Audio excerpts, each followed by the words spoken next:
This episode is sponsored by Scotcoin. Scotland's first and only digital currency. It's peer-to-peer, always available, providing users with low to no fees. This is a crypto with a difference operating in the ethical space. The organisation responsible for Scotcoin is a community interest company. This means they are dedicated to promoting positive change and a fairer Scotland. They incentivise and stimulate local trading initiatives, keep wealth locally, and grow the Scottish economy, encourage and support local businesses, and are an advocate for social enterprise and environmental causes. Just to name a few. More about ethical crypto, head over to scotcoin.com.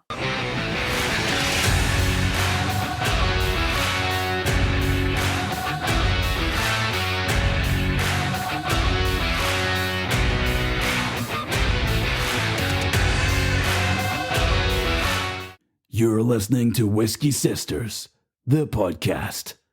Welcome, listeners, to the last episode of 2022, episode 38.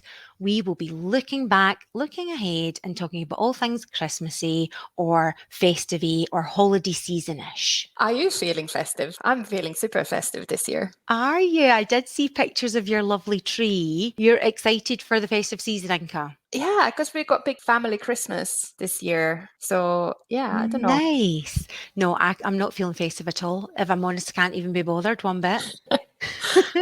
Total Scrooge right here. Oh. In today's festive episode, we'll be sampling the latest Lochlea release, which is called Fallow Edition, and Glen Scotia 15. But first, let's stick our noses into the latest whiskey news. Stick your nose in it. So Glasgow Distillery has expanded its small batch series. The tequila cask finish and cognac cask finish were the first single malts in the distillery small batch series, which tequila was amazing, and we've been talking about it before.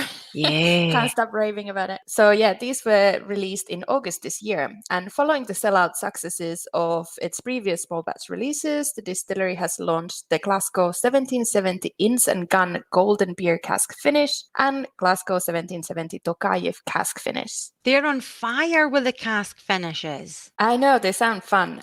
These are both unpeated, and the whiskey was matured in a first fill ex bourbon cask and finished in a PX sherry hogshead that was previously used to mature Innis and Gunn's original beer for 3 months. So obviously there will be some sherry influence there as well.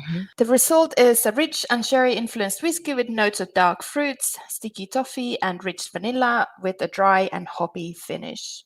And there are only 356 bottles available, bottled at 58.5% ABV. So rush and get yours. Yeah, they'll go super quick. Second one is the Tokaji finish, and that spent 2.5 years in a bourbon cask before being moved to a Hungarian Tokaji cask for more than 18 months. So it's fairly young whiskey. Yeah. But I'm sure there's plenty of flavor. They say that the expression has punchy, sweet and fruity notes of vanilla ice cream and apricot jam. And there's only 210 bottles. Whoa. Yeah. Bottled at 58.1%. Exciting stuff. We loved our Glasgow Distillery episode this season, didn't we? Yeah, we did. And because we were raving about all those amazing, the Saturnus that I loved, and you loved the port cask finish. It was really kind of them actually gift us. They managed to find 2 bottles left somewhere. I don't know. We're hiding, and they gave them to us. Oh, I nearly cried with joy. Thank you so much. Ruby port cask finish. Oh, and the heavens opened.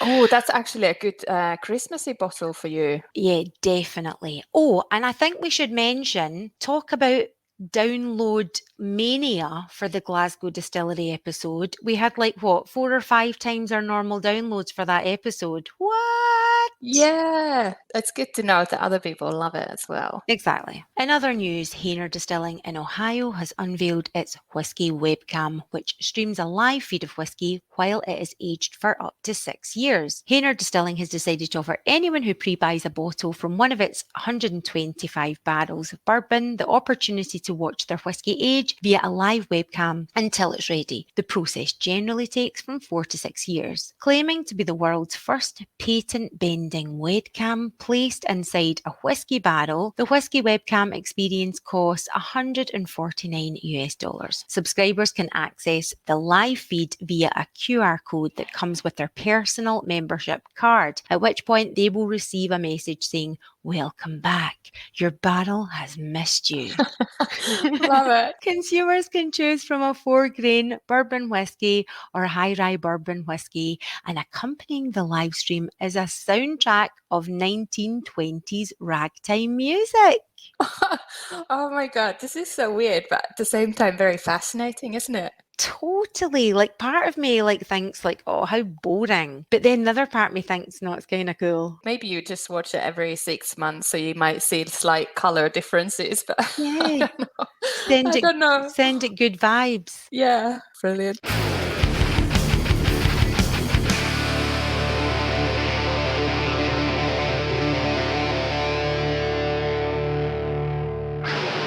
Whisky Sisters! So what makes a whiskey Christmassy?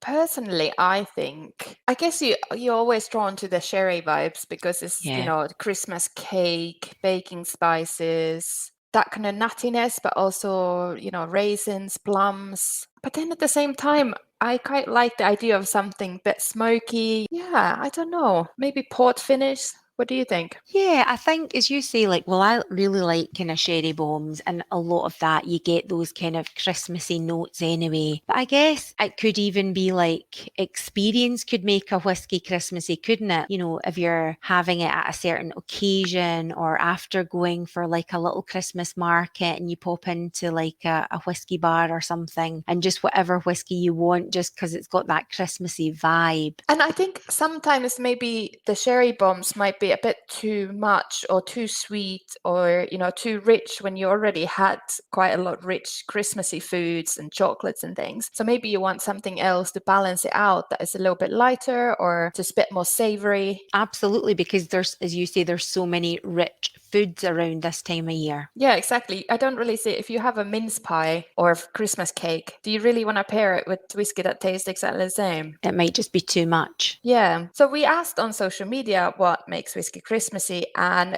basically everyone was saying pretty much the same. So sherry and smoke, darker, heavily sherried whiskies. But there's some good points like pine, that kind of foresty ones are quite nice actually. Yeah, that reminds me of the tasting notes that you and the Finnish whiskey girls were chatting about, all the forest notes. Yeah. Yeah. And then obviously all the baking spices like nutmeg, allspice, cinnamon, cloves and all that. And cookie dough, butter. Sure. Yeah. Someone mentioned Lafroig PX. So that's, I do love the smoky peat with sherry. So Lafroig PX would be quite fabulous. Yeah, someone said the perfect Christmas whiskey would have combination of all senses. Well, so, that's nice. Yeah, that's kind of makes you think the whole experience. You can smell the Christmas tree in the corner and there's, some food in the oven and little songs in the background, the glow of candles. Yeah. And there's another one. Someone said that any whiskey within 100 meters of a Christmas tree. That's it. Done and dusted Christmas whiskey. Do you have any specific whiskies in mind that I don't know why, but I just always think Christmassy whiskey. I'm thinking Appler, 12 or 14-year-olds, like the double cask matured. They're quite heavily sherried, but not super sherry bombs, but still quite rich and creamy. Yeah. Another one would be maybe the Glendronach Portwood, because I always think ports for Christmas. Definitely. And as you mentioned earlier, the Ruby Port kind of cask finish of the Glasgow Distillery 1770, I think is going to be a good shout. But looping back to what you said earlier, I think if I was just sipping a whiskey, maybe, without eating, I would want to go for something like that. But if you'd had kind of a heavy meal or something that was kind of sticky and sweet, I don't think I would fancy that at all. No, exactly. But I was even thinking, the Glendronach Parliament that you like. Yeah. Because I could see it working really well at Christmas time. Do you know what, Inka? You and I are going to have Parliament together again. Because you know how when you've got a good friend and you know what I'm like, watch this movie and love it, and listen to this song and love it. And I'm like, yeah, come on, love the Parliament with me. Yeah. We'll have another wee one, see what it's definitely. Like. Yeah, I'm willing to try it again. I wouldn't say there's anything wrong with that. It's just, Yeah, for sure. I think I'd set it up again, maybe, again, mentioning movies earlier. You know, if somebody like goes on and says it's so good, it can just be a bit like, well, meh. Yeah, like Top Gun. Inka, don't go for Top Gun. I can't believe it. Like, I tried to watch the new one the other day and I just couldn't even finish it because it's so cheesy and just so pukey. I'm like, oh, Jen. Oh my God, did I tell you what happened to me when I went to the double bill? Mm-mm. Oh my God, I was drinking Glenmorangie doubles because it's one of those posh cinemas. And I was like actually feeling nervous before it because I'm so nostalgic for the original Top Gun. See, as soon as the music started, I started crying, but not even like cute tears. It was like ugly tears, like with like snot. And by the end of the two movies, I'd practically sobbed through the two films because it was like so nostalgic and I was like loving it, but like so sad. It was ridiculous. Oh my God. I know people in the next aisle was like, is she okay? I know, I would have just needed more whiskey to cope. Honestly, too much. I can't cope. So we also ask our listeners on social media if they had questions for us. So here we go. How did you meet? So, well, we actually met through our other halves, didn't we, Inka? Yeah, they kind of thought that maybe we could be friends. Yeah, so Inka's husband and my partner are friends and were before we were friends. And my partner was going, oh, yeah, I really think you should, meet his wife today. And I'm like, yeah, whatever. Yeah, I know. I've got pals, you're okay. And yeah, like she sounds really cool, like she's Finnish. Oh, like she dresses cool. Like she drinks whiskey. And I was like, okay Yeah, then. I know. As soon as I heard the whiskey part, like, oh, she bought a cask. She likes whiskey. I'm like, oh, okay. Well, maybe I can give this one a chance. Yeah, so good for us because we can be kind of like, not that fussed for new pals. Yeah, that's the thing. I don't always like people. So thank goodness for our other halves. And they have actually coined themselves the Whiskey Misters. Yeah, although they don't like whiskey. So yeah, that's how we met. There was another similar question. How did you guys start this process of where you are today? Yeah, I was wondering whether that means just the podcast, I guess. I think it was like, I guess it was more driven by you, Inka, wasn't it? Because you were already like an established spirits writer on the sauce again, new listeners. Inka's like quite the big deal in the blog world. And, you'd been thinking about it for a while, hadn't you? And sort of like popped the question to me. That's the thing. It kind of felt like the next step. I just got really into whiskey. I realized one point, because I've been writing about spirits for quite a few years, I realized I haven't really touched Scotch whiskey. Yeah. And I didn't know much about it and I wasn't sure if I liked it. But then I just kind of immersed myself into it and ended up loving it. So then just felt right to really focus. Like I still do a lot of other stuff as well, but it was nice to start the podcast with you. Totally, because we just love to, we like to chat about different things, but predominantly whiskey. So it just made so much sense, didn't it? Yeah, and it's quite amazing. Like it's our first year and we've already been nominated on 3 different podcast awards and stuff. So it's really cool. I know, that is like super humbling actually. Yeah. And, on the note that we can be kind of like whiskey bitchies and we're not that fussed for new pals, let's face it, we love whiskey pals and we love like that we've met so many whiskey pals this year. I know, the whiskey community is great. So and just great. like meeting people who've been listening or following us on Instagram and just meeting them for drinks in a pub or meeting in different events and sending messages and sending whiskey. I know, so nice, like really, really lovely. We love it. Yeah. One of my favorite questions actually was, which whiskey, if you got it in a Christmas present, would you immediately regift? I know. Wee Smoky. Would you regift that to someone you don't like much, Inka? Because it's so nasty.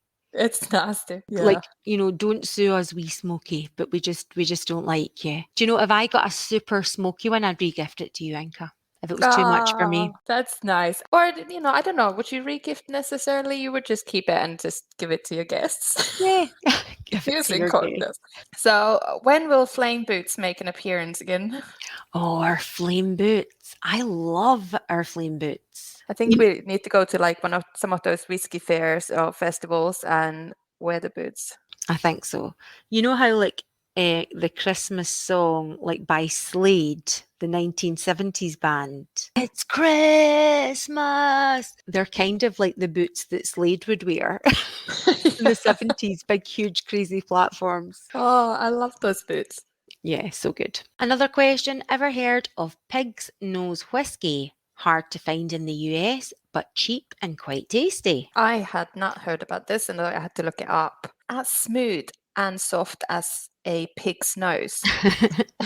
That was the boast on the label of this blend, which first appeared in 1977 in the West Country. The brand partner of Sheep Dip, what may have started out as a bit of fun, ended up being a relatively rich 5-year-old blended scotch with 40% malt content from Speyside, Islay and the Lowlands combined with Invergordon grain whisky, all matured in first fill ex-bourbon casks, young, creamy and sweet with just a touch of coastal smoke. Sounds quite like a quite easy sipper, doesn't it? Yeah, I've tried Sheep Dip. It's not too bad at all. Ah, okay. Have I told you my sheep dip story? Like about actual no. sheep dip that, you know, you dunk sheep in to take all the bugs off them and it's like toxic chemicals. What was that again? Tell us. So on the Isle of Mull, I was still in like primary school. For some unknown reason, I don't think my dad wanted to deliberately poison any of his family, but he'd left sheep dip, which is like black colour, in a Coke bottle in the kitchen. So I took as if to take a swig of it and I felt like this like big thick chemicaliness hit my mouth. And I was like spitting out into the sink and stuff. My mum was like freaking out, like Oh my God, you could lose your taste buds with that. Exactly. So the next question was, you now have 1 million of the last thing you purchased. How does your life change? Do you know the last thing I bought? Springbank 10-year-old. Oh, So if I had 1 million of that, I think my life would change because I would be one popular woman. amazing. Yeah, exactly. You would make some money with that and many friends. Totally. We would. I bought tartan skirt. I guess I could sell them and make some money, but I don't think it would change my life that much. Oh, but that's quite cute. What colour's the tartan? Just on... Red is super classic. It's like a mini skirt. Oh, super cute, Inka. I love it. When do the sisters come to the US of A? Well, if I had my way, it would be like January next year. I'm obsessed with us going there, I'm an Inka. What about you? Would you like us to make a trip to the US? Yeah, definitely at some point for sure. I've never been to US. Oh my God. But like I've only been twice and there's like so many states I want to go to. I've got relatives in Ohio, North Carolina. I want to go back to Tennessee, but I want to go to Texas. Cannot wait to go to Colorado. I want to go to California. I Like, know. I'm need sure to go New to like York- Kentucky and stuff to do all the whiskey stuff. Come on, invite us over. We're good fun. Yeah, come on, Whiskey Pals in the US. If we just get in touch with enough of you and we can do a little road trip and meet up with y'all. So, okay, next. What's your cure for the whiskey hangover? Oh, now, Inka, you're quite good. You're quite healthy with the whiskey hangover, so you go first. Yeah, I drink loads of water throughout the day. And between drinks, I probably have the same amount of water than I have alcohol. You're very good at that. So that helps because then you're not dehydrated. Eat before you go out. Mm-hmm. And milk thistle. Yeah. They get loads of milk thistle, but you kind of have to. I'll do it like a month. You've said before, like maybe the next day if you're a bit hungover, like going for a wee swim in a sauna is quite nice. Yeah, definitely. That's a good idea if you can do that. And just fresh air. I like to go out for a walk and get some air. I'm much unhealthier than that. I like quite stodgy Scottish crispy rolls, thick with butter, with sliced sausage in them. And for our non-Scottish listeners, sliced square sausage is kind of like a weird sausage that's flat and it's not quite square and it's not quite rectangle and it's a bit of a national institution. And the meat quality isn't that high, but it's a taste sensation. So I would go for that. Yeah, I don't know if I have like a food that I really fancy. If I have a bad hangover and I'm not in Scotland, like I'm a little bit like lost because I'm like, don't know what to have. Yeah, also Sunday roast. It's quite a good one.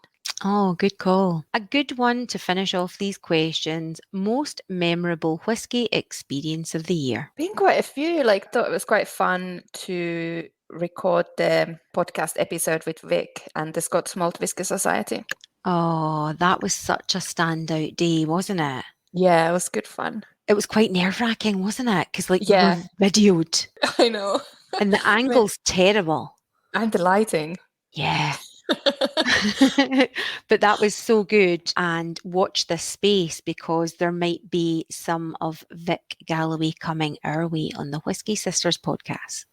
I think that's such a hard question to answer because I just feel it's been like a roller coaster of epic stuff. I find I it really know. hard to separate stuff out. Exactly. Even our trip in March when we were touring and then the ferry got cancelled and we got stuck on Mull. Yeah, I was actually thinking that might be one for me just because like I used to live on Mull and it was really nice for me to be at Tobermory Distillery again where my whisky journey kicked off, but to be there with my whisky sister. So that's quite a standout memory. Also, one of the highlights I would say probably was my last trip of the year, which was last week at the Glen Distillery when we had so much snow, so much snow. It was like snowing every day. It was a launch of some of their new whiskies and I tried a whiskey of my own age, which is pretty amazing. About like I will be writing a blog post about my experience and about the new whiskies, so keep an eye out at On the Sauce again.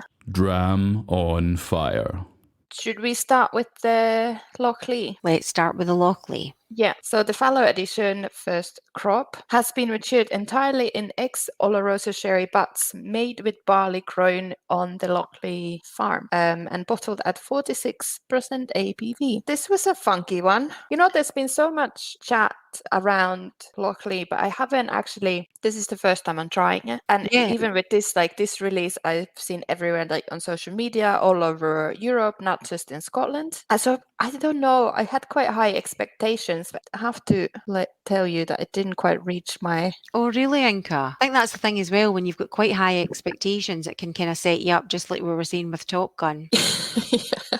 I hadn't thought too much about it, in all honesty. I like the colour. It's quite an ambery. Yeah, coppery. Yeah. Dark amber copper. The nose was basically, I wrote WTF. No way. At first, because I was like, what's going on here?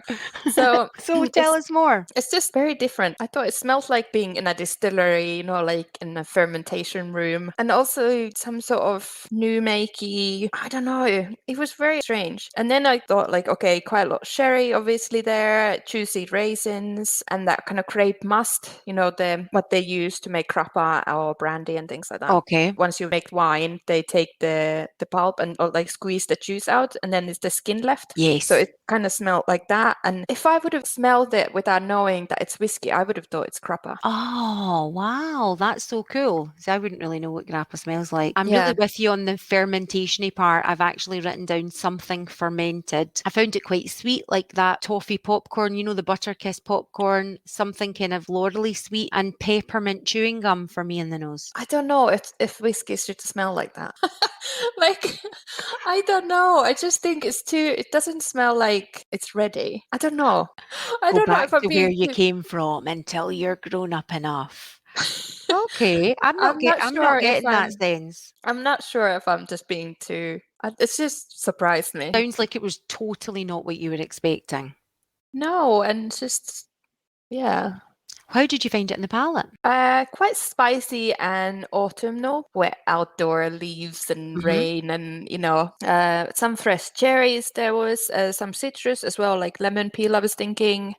But I have to say, again, like, I didn't find it wasn't very well balanced. It was too flat. See, I found it not too bad, Inka. It like butterscotch saucy on the palate, quite thick and creamy mouthfeel, kind of giving me pastry vibes. I get the lemon zestiness. I found it quite a lingering ginger zing on the finish. I don't mind it at all. After a while, when I was in the class, I was even getting like garlic oil and No way. And popcorn, like, popcorn, those the kernels, yeah, when they've been coated in butter or oil or something before they start popping. Oh, well, it doesn't sound like you're getting anybody a bottle of Lochlea for Christmas, Inka. No, I don't know. I feel like I'm not explaining my feelings about this whiskey or my tasting notes very well today. Just, come on, Inka, spit it out. Spit it out. Someone said once that they were quite surprised by the distillery. It seems like they're giving a lot of their bottles to the European market or outside of Scotland, and Right. it's quite hard to find in Scotland, or there's only X number of bottles available for the Scottish market or the Oh, UK market. interesting. Like, the autumnal and the fresh cherries and stuff, it's not bad. It wasn't as balanced, basically. Yeah. Glen Scotia 15-year-old, 46%. It's unpeated and matured in first fill bourbon and refill American oak casks. This one's lighter in colour, isn't it? Yeah, that was more like a goldeny barley fields. Definitely. Funny you're just saying popcorn kernel, because I've written yellow popcorn kernel colour. Yeah, hey, that's a good one. Nice description for a change. Trying to jazz up my colour descriptions, Inka. Okay, the nose, I was getting green olives. Ooh. Yeah, and then kind of, those blackberry flavored boiled sweets. Okay. There was some like cinnamon, maple syrup. And then after a while, again, when it was in the glass, this is kind of weird, but like I didn't mind it. It sounds maybe a bit gross. Creamy mushroom soup or sauce.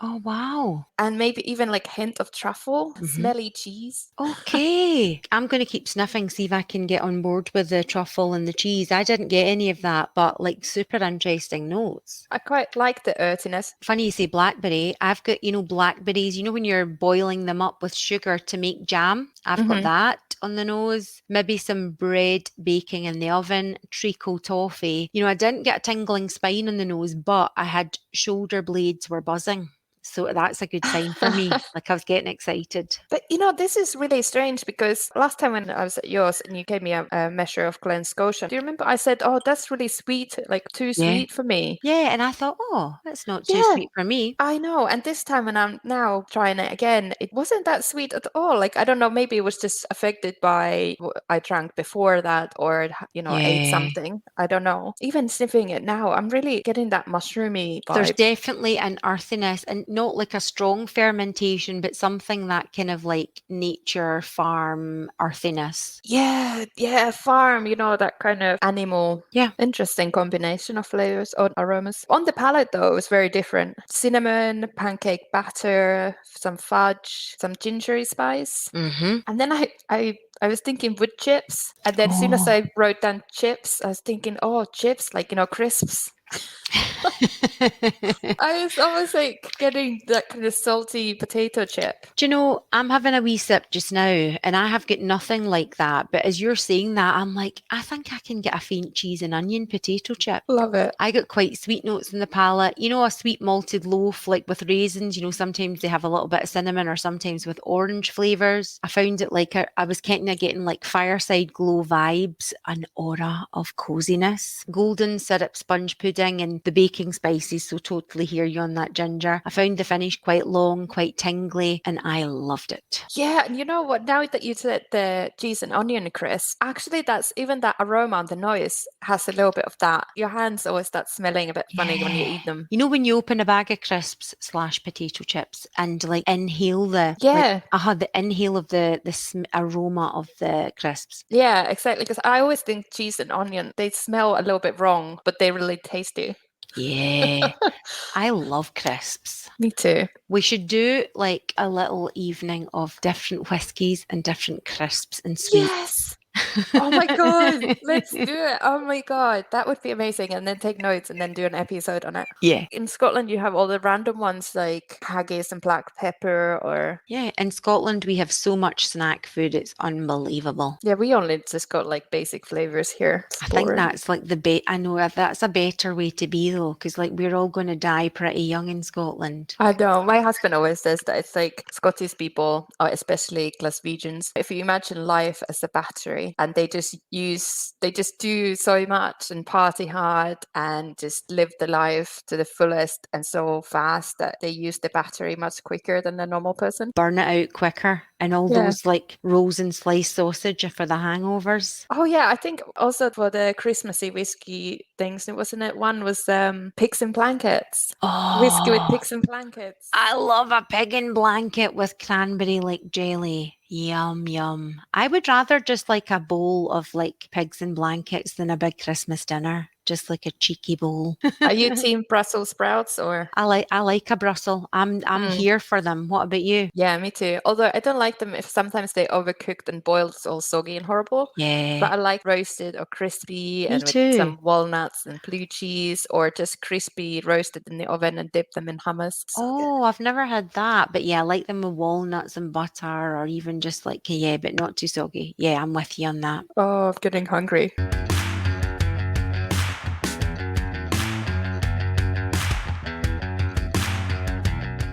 Whisky Sisters Whisky Fact. This question is from one of our followers, so we thought it was a great whisky fact for today. There is charcoal filtered, chill filtered. How many ways to filter whisky are there and why? Okay, so we talked about the charcoal a fair bit on our previous episode, so please do give it a listen if you haven't already, but I'll just do a quick recap. The charcoal layer in cask acts as the filtration system, helping to remove unwanted flavors such as sulfur from the new make spirit. Charring also increases the levels of vanillin, cacao-like flavors and spiciness, but it is mainly done for the flavor aspect. There's also a filtering known as Lincoln County process, which means filtering the new make spirit through layers of charcoal before barreling. And this is done for all Tennessee whiskey. And it's Smooth. No, I'll not do it again. Yeah. Sorry, Inka. Love it. It is said to impact the color and also have more consistency when it comes to the flavors. And then when it comes to chill filtration, this is the process for removing esters and fatty acids from whiskey. This is done as those elements cause haze when the liquid is stored or transported at low temperatures, and they can also produce sediment. So to carry out chill filtration, whiskey is reduced to around 0 Celsius and strained through a very fine filter. And this step then collects esters, which can create the haziness in whiskey that are below 46% ABV. They are soluble in alcohol but insoluble in water, so when the liquid is diluted, hazing can occur more easily. This was originally done due to the consumer pressure, because people just get too freaked out if they see little bits and they drink, or if they add ice or something or water in their whiskey, it can make it a little bit cloudy. Yeah. And people would think that the whiskey is off or faulty, but it's normal. Yeah. And the temperature is an important part of the chill filtration, and therefore it does have a slight effect on the taste. Esters themselves carry certain flavor compounds as well, so removing them will obviously change the flavor, even if it's marginal, but it still will affect slightly. Do you know, there's so much to it. It's funny, it makes me think of, how people don't like natural shaped carrots and they just like the straight ones, just like, instead of just maybe products being a bit more natural. Yeah, and then we end up wasting loads of good food. Yeah, it's silly. So it's for aesthetics rather than flavour. You see non-chill filtered on labels, but if everyone would just make whiskey 46 or above ABV, that would solve the issue, if it really is an issue at all. Yeah, now you see a lot of bottles, actually, they say non-chill filtered, and that people think like, oh, that's a sign of like better whiskey or quality, but it's really not quite that way at all. Yeah. I think if we all just relax and stop worrying at whiskey being a wee bit cloudy or just chill filtered. Oh my God. Whisky Sisters, tunes in the microphone. Hopefully you found our podcast fun and fairly slick, but there are moments where there's the occasional stumble. We are going to be catching up with Rob Dietrich, Master Diller. Diller, hello. And Facebook at Whisky Sisters what is it on Facebook? Whisky Sisters podcast. No yeah. dots. Oh, it's full stop. Can you hear the ice cream van? Oh, ice cream van vibes. Into the Kentucky bourbon. See, he has discovered that bourbon label. He has discovered only the ghostly goings-ons didn't stop there. Elizabeth Quinn, authoritative, I don't know how to say that. A kind presence of Elizabeth Quinn, I can't say it now. A kind spirit. Oh yeah, I was just. Oh, sorry, on you go. Next week, I will take you to my homeland through our special guest from Finland. as we... Oh, sorry, my thingy keeps rubbing me. I feel like whether it's going to... Kura. Kira.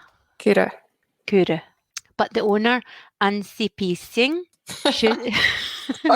Sorry, I paused for the correction there. Unsupposing. This episode was sponsored by Scotcoin, Scotland's first and only digital currency. To see how you can get involved, head over to their website, scotcoin.com, or go to their Instagram at scotcoin_official. So thanks for listening to us this whole year. We hope that you will return in January 11th when we will be bringing you a whiskey and music related episode with a very special guest. Woo-hoo. And if you feel like giving something back because it's a holiday season, make sure and subscribe, follow, download, and that is so helpful to us. That brings us so much festive cheer. So we would like to take this opportunity to wish you a very Merry Christmas, a Happy Hanukkah, a cool Yule, a Happy Winter Solstice, or whatever your... Happy New Year! Exactly. All the good things to our amazing listeners. I want to say a quick thank you to you, Inka, because you do so much work behind the scenes and you're our amazing editor and you're my whiskey pal. And I think we should say thanks to voiceover Bob, who just keeps us going all year through. Thanks, Bob. If you miss us, you can find us on Instagram at whiskysisters.podcast, Twitter at Whisky Sisters, and Facebook at Whisky Sisters Podcast. See you in the new year, Whisky Sister. Happy New Year! Wishing you a very whiskey Christmas. Happy Hanukkah.